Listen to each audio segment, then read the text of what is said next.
দিল্লি গেল কামদুনি নির্যাতিতার পরিবার। ২রা জানুয়ারি সুপ্রিম কোর্টে কামদুনি মামলার শুনানি। শীর্ষ আদালতের রায়ের দিকে তাকিয়ে নির্যাতিতার পরিবার। কামদুনির পরিবারের সঙ্গে দিল্লি গেলেন প্রতিবাদী মৌসুমী কয়াল, টুম্পা কয়াল, প্রদীপ মুখোপাধ্যায়রা।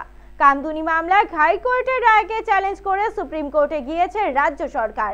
বিচারপতি ভূষণ রামকৃষ্ণ গাভাইয়ের এজলাসে মামলার নির্দেশ দিয়েছিলেন প্রধান বিচারপতি DY চন্দ্রচূড়। রাজ্য কামদুনি মামলায় কলকাতা হাইকোর্টের রায়ের উপর স্থগিতাদেশ চেয়েছে। তবে গত অক্টোবরে শীর্ষ আদালত স্পষ্ট করে জানিয়ে দেয়, শুনানি না করে এ বিষয়ে সিদ্ধান্ত নেওয়া যাবে না।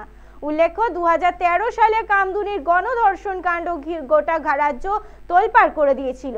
ঘটনায় অভিযুক্তদের ফাঁসির সাজার নির্দেশ দিয়েছিল আদালত, কিন্তু পরে অভিযুক্তদের তরফে ডিভিশন বেঞ্চে মামলা দায়ের করা হয়। সেখানে দোষী সাব্যস্ত হয় সৈফুল আলী এবং আনসার আলী। আমৃত্যু কারাদণ্ডের নির্দেশ দেওয়া হয়। এক ফাঁসির সাজাপ্রাপ্ত আমিন আলীকে বেকসুর খালাস করা হয়। পাশাপাশি বাকি 3 সাজাপ্রাপ্ত ইমানুল ইসলাম, আমিনুল ইসলাম এবং ভোলানাথ নস্করের সাজা লঘু হয়। তাদের নিম্ন আদালতে আমৃত্যু কারাদণ্ডের নির্দেশ দিয়েছিল।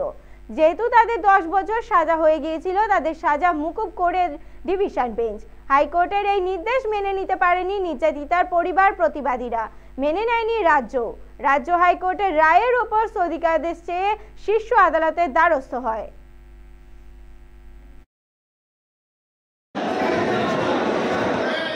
আমরা সুপ্রিম কোর্টে 2 তারিখে বিচার আছে।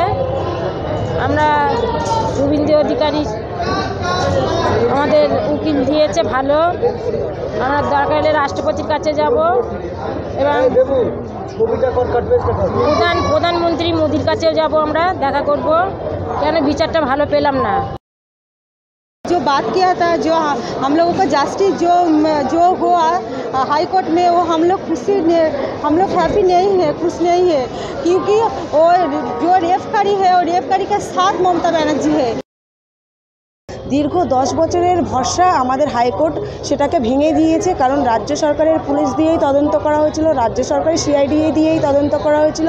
রাজ্য সরকারের পুলিশ এবং CID যে রিপোর্ট হাইকোর্টের কাছে পেশ করেছে, সেই রিপোর্ট অনুযায়ী কিন্তু দোষীরা আজকে বেকসুর খালাস হয়ে গেছে।